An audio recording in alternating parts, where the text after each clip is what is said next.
Base sa report sa Pag-asa, naka-eksperyensya ang syudad sa Iloilo sang masobra 40 degrees Celsius nga kainiton humalin pa sa nililigad nga semana. Naka-record ang Iloilo City Disaster Risk Reduction and Management Office kon CDRRMO sa masobra isa kagatos ka mga heat-related incidents sa syudad sa Iloilo humalin sa bulan sang Marso tubtub sa bulan sang Abril. Si interview sang K5 News FM Iloilo kay Dr. Jonaline Gargaritano sang Iloilo City Emergency Response Team ginpahayag sini nga 47 ka mga heat-related illnesses ang na-record sa bulan sang Marso kag 62 naman sang tinalikdan nga bulan. The month of March, around 47 cases of heat illnesses, no, na related na respondihan ng ICER.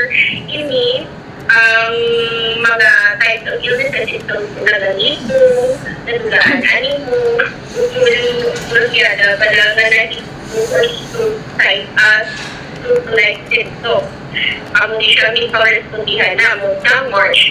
Tapos around April, around 62 cases ang respondihan. Dugang pa sa natungdan nga 50% sa ilang respondihan ang mga biktima sa heat stroke o kuniban pa nga mga heat-related illnesses. Kalaban naman sa mga biktima nga ilang respondihan ang mga tigulang o senior citizen. Subong nga mainit ang tiyempo, nagpangabay ang CDRRMO nga likawan-anay ang pagwa sa balay kag pagpatial sa init agud malikaw sa mga heat-related accidents.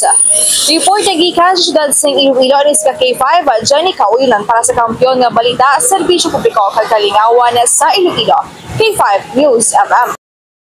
Ang ining balita ang ginadulong sa inyo sang DTX Coffee Mix. Himo sa natural nga sangka pareho sang amarkuso, chia seeds, sugared cane extract powder. DTX Coffee Mix. Nakakapi ka na, naka-detox ka pa. DTX Coffee Mix. Mabakal sa mga butika.